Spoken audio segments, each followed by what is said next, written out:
నిన్ననే మన deputy CM గారు కూడా ఏం మాట్లాడినారు సార్? మీకు అందరికి మీడియా వాళ్ళు మీరే చెప్పాలి ఏం మాట్లాడినాడు ఆయన.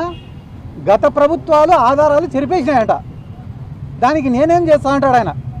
ఏ ప్రభుత్వంలో జరిగిపోయినాయి?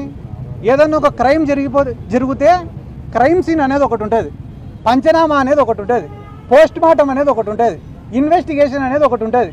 ఇవన్నీ ఏ పీరియడ్లో జరిగినాయి?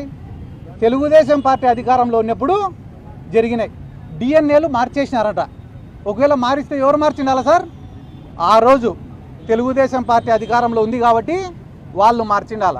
పవన్ కళ్యాణ్ గారికి నా యొక్క రిక్వెస్ట్ ఏమంటే, సార్ మీడియా సమక్షంగా మిమ్మల్ని రిక్వెస్ట్ చేస్తున్నా, ప్రీతిబాయ్ మర్డర్ కేసులో వాళ్ళ తల్లి వాళ్ళ తండ్రి ఆరోపిస్తుండేది ఎవరి గురించో తెలుసా సార్? తెలుగుదేశం పార్టీ నాయకుల గురించి. మీరు ప్రశ్నిస్తే వాళ్ళని ప్రశ్నించండి, కానీ గత ప్రభుత్వాలని చెప్పి వైసీపీనో కాంగ్రెస్ పైనో ఈ నెపం నెట్టే ప్రయత్నం చెయ్యొద్దు. లేదా ఓపెన్గా నేను చంద్రబాబు నాయుడికి సరెండర్ అయినా కాబట్టి నేను ప్రశ్నించలేననేదన్నా చెప్పేస్తే మేమన్నా కొంచెం ఈ రాష్ట్రంలో సంతోషంగా ఉంటామని చెప్పి ఈ సందర్భంగా నేను తెలియజేస్తాను.